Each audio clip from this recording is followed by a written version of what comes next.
Olá, meu nome é Fabrício Marvila, eu sou advogado brasileiro pela Universidade Estácio de Sá, do Rio de Janeiro. Atualmente eu moro no Peru. Por causa disso, tive que revalidar o meu título, aqui chamado de título profissional de advogado, na Universidade Nacional Maior de São Marcos. Eu gostaria de agradecer ao ABRAD pela oportunidade de participar desse evento tão importante onde está sendo tratado o assunto da educação à distância e o direito. É um importante encontro para podermos discutir esses assuntos. Bem, eu sou mestre em educação pela Universidade de Piura, aqui no Peru. Eu tenho esse título, esse grau, em razão de uma bolsa que eu recebi da OEA, Organização dos Estados Americanos, e para conseguir fazer esse mestrado eu tive algumas dificuldades em relação à revalidação do meu título profissional de advogado. Eu sou especialista em ambiente virtual de aprendizado pela Organização dos Estados Ibero-Americanos e em qualidade educativa pelo Instituto para a Qualidade da Pontifícia Universidade Católica do Peru. E por que eu estou fazendo essa apresentação tão longa, tão estendida? Sim, existe uma razão para isso. E qual é? Bem, existem algumas palavras-chave que eu falei durante essa pequena apresentação que são novos desafios da educação. Quais são elas? São bolsas de estudos, revalidação e reconhecimento de título, também estamos falando de qualidade educativa, ambiente virtual de aprendizado. Todos esses assuntos são novos desafios que a educação no Brasil e no mundo vem tendo que enfrentar devido ao mundo globalizado. A minha apresentação vai ser com um enfoque jurídico devido também à minha formação. Eu sou mestre em Economia e Direito do Consumo pela Universidade Castilla-La Mancha, na Espanha. A Universidade Castilla-La Mancha também tem uma participação bastante importante nessa questão da educação à distância, que eu vou dar um destaque mais adiante.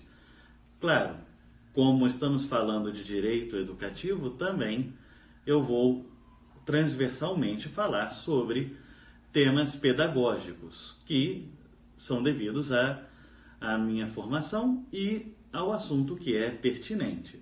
Bem, iniciando com um tema bastante jurídico, eu gostaria de falar sobre o Decreto 9057 de 2017 e a portaria do MEC que regulamenta esse decreto. Por que ele é importante? Esse decreto ele refunda a educação à distância. Nós sabemos que antigamente no Brasil existiam muitas travas para a educação à distância que foram sendo superados, principalmente na educação superior. Esse decreto ele permite, uma das grandes inovações dele, que a instituição de educação superior possa ser credenciada sem antes ter credenciados os cursos de educação presencial. Por que isso é importante? Isso permite que universidades sejam credenciadas de maneira direta.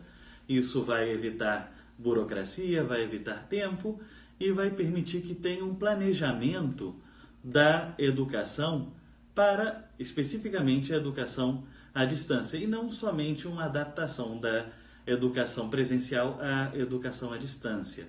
É importante mencionar também, o que me vem à mente, que na Espanha existe a Universidade Nacional de Educação à Distância.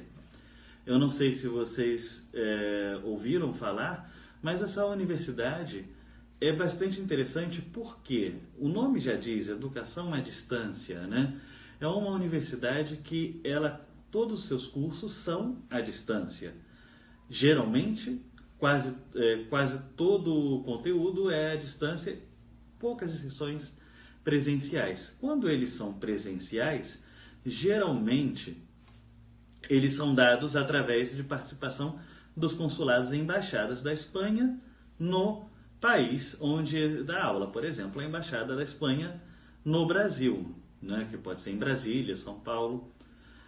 E se essa universidade, por exemplo, o NED, né, pela sua sigla, ela quisesse ofertar cursos no Brasil, ela poderia? Bem, se ela passar pelos procedimentos para ser uma empresa nacional, sim, ela poderia ofertar. Pela lei, né, pelo decreto 9057, não teria qualquer impedimento. E também mencionar, nesse caso, a resolução número 3 do Conselho Nacional de Educação. Por que é importante?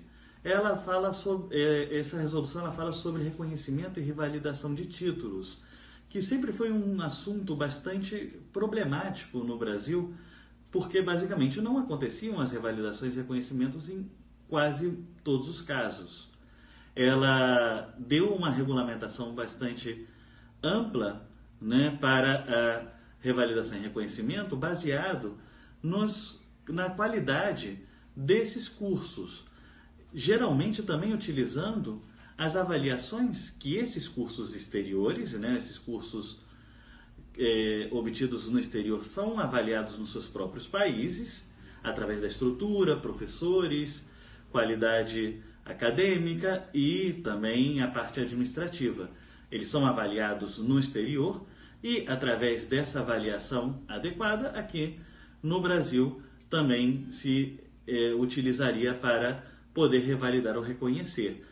Essa resolução ela não fala em nenhum momento de uma limitação específica para a educação à distância. Essa é uma boa notícia porque permite, em tese, que uma pessoa que estude um mestrado, um doutorado à distância, tenha o seu título revalidado e reconhecido, né?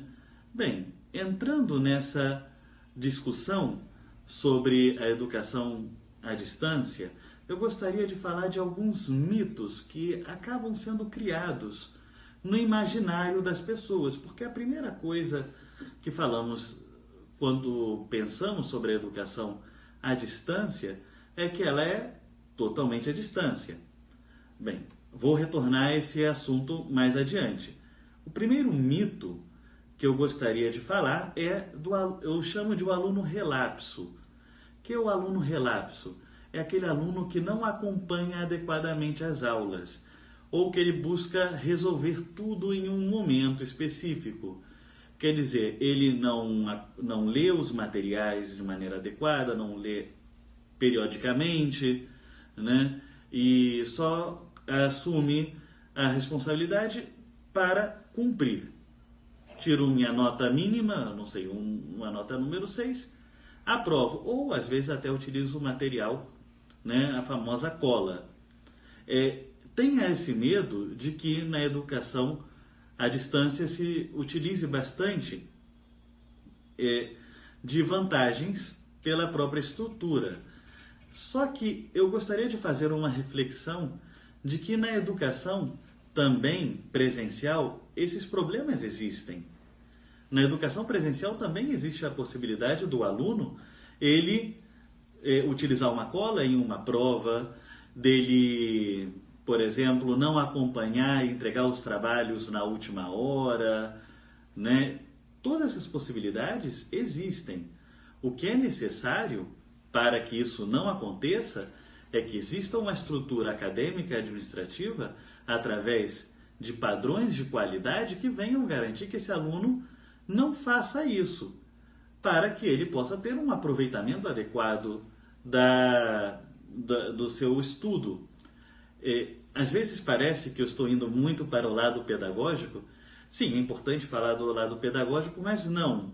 Isso tem muito a ver com o incentivo que se procura dar à educação à distância em um termo de educação, de uma educação com uma política pública, né? Se eu busco que a educação à distância seja valorizada, então eu tenho que também utilizar normas para dar a qualidade. uma qualidade próxima ou equivalente à educação presencial. O segundo grande mito que existe, e eu vou, na verdade, juntar dois mitos aqui, é, primeiro, que outra pessoa realize as atividades, né? Por exemplo, uma prova, e o que eu estou juntando é que esse aluno, pela estrutura da educação à distância, ele não desenvolva competências pessoais. Bem, em relação a isso, eu sempre gosto de mencionar como um exemplo a educação telepresencial, né? A educação telepresencial, ela tem alguns fatores da educação presencial, porque é um professor que está em qualquer parte do mundo utilizando o aspecto tecnológico para poder dar aula aos alunos que estão em uma sala de aula, né, reunidos ali para poder discutir, para realizar atividades, né, para exercer a atividade de ser educados pelo professor. Nesse caso, estaríamos primeiro dizendo, tá, seria outra pessoa que estaria realizando? Não. Aqui não existe essa possibilidade porque o professor ele vai estar acompanhando essa pessoa de maneira virtual, sim, mas ao vivo. Então o aluno ele não vai poder colocar outra pessoa ali, não tem como simular outra pessoa. E como ele vai estar tendo contato com outros alunos ao seu lado, então sim, ele vai ter que desenvolver ou pôr em prática algumas competências pessoais. E o próprio professor, que pode utilizar um tutor para auxiliá-lo, né, vai propor atividades para que ele possa, né, desenvolver essas competências pessoais. Porque isso é importante, né? Porque o mercado está pedindo. É um novo mundo globalizado que necessita de profissionais que tenham competências pessoais, né, e que tenham uma educação de qualidade. Por isso eu sempre estou frisando na norma que tem que acompanhar a qualidade, né, garantir essa qualidade. E um último assunto aqui que eu gostaria de falar é sobre as bolsas de estudo e revalidação. A bolsa de estudo está bastante relacionada, bem, a minha experiência que eu vim pela OEA, existem várias bolsas de estudos para fazer mestrados, a própria OEA tem isso, né, para, primeiro, fazer um mestrado à distância, né, e outro para a mobilidade acadêmica, assunto bastante importante em alguns países, como é o caso do Peru, né? Só para fazer um pequeno recorte, no Peru existe uma coisa chamada licenciamento, que é o equivalente ao Brasil ao credenciamento, que é feito pela SUNEDO, né? Que é a CAPES daqui. Que é o licenciamento? Ele é como credenciamento no Brasil. E se a universidade ela não cumpre alguns padrões, que aqui são chamados standard, ela não pode se licenciar. E a mobilidade acadêmica é importante. É um dos critérios, é um dos estándares, como chamam aqui, para que possa obter o licenciamento. Mas mais do que um estándar, um padrão, é importante porque também oferece ao aluno uma oportunidade de ter contato com profissionais de outras culturas e de outras realidades profissionais. Isso pode ser dado através de um ensino totalmente à distância, né? Através de um mestrado, por exemplo, um doutorado à distância, mas vou dar um exemplo da aula espelho. Aqui no Peru existem duas universidades que fazem parte da rede Laureate International. E essas duas universidades existem as aulas espelhos. Que são essas aulas espelhos? Por exemplo, eu aqui estou no Peru, né? Eu sou professor aqui no Peru, então eu dou aula para um grupo no Brasil que vai estar tendo aula lá no Brasil através de um sistema telepresencial.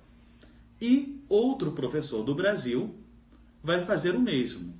Então, eu dou aula para um grupo no Brasil e o professor no Brasil dá aula para um grupo peruano. Esses dois grupos podem se juntar também em algum momento para fazer o intercâmbio de experiências. E da minha experiência também, que eu gostaria de destacar, quando eu estudei na OEI, né, na Organização dos Estados Ibero-Americanos, eu tive contato com outros profissionais. Eu tive contatos com colombianos, com argentinos, também tive contato com mexicanos. Isso, eu acredito que para mim me deu uma experiência bastante importante no contato com essas outras culturas, o que acrescentou ao meu currículo. Mas não só ao meu currículo, também como pessoa. Eu acho que isso é o importante na mobilidade. Agora, claro, estou falando tudo isso considerando que o meu título vai ser validado no meu país. Claro, se eu peço uma bolsa de estudos para estudar um mestrado ou alguma atividade no estrangeiro, eu tenho que ter esse título validado no Brasil, obviamente. E um dos grandes medos, pela experiência anterior, é que não tivesse validado. E aí entra o direito em que sentido? De dar padrões, normas para que a qualidade presencial seja garantida na educação à distância e que também não faça uma burocratização muito elevada de forma a inviabilizar a educação à distância. Bem, então eu estou falando aqui de normatização, eu estou falando de viabilização da educação à distância, estou falando sobre mobilidade acadêmica. Todos esses assuntos são bastante importantes e eu gostaria que, como experiência para as próximas mesas, as próximas pessoas que também vão falar sobre o assunto, discutamos sobre essa melhoria na regulamentação que tenha esses fatores em mente, né? Revalidação, reconhecimento de títulos, mobilidade acadêmica, bolsa de estudos, qualidade acadêmica, né? Ambiente virtual de aprendizado.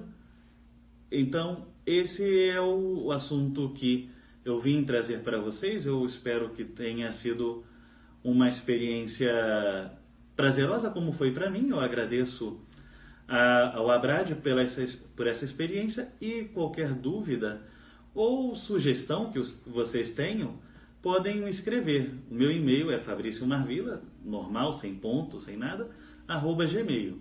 E eu, com prazer, vou responder as dúvidas ou sugestões que vocês me enviem. Obrigado.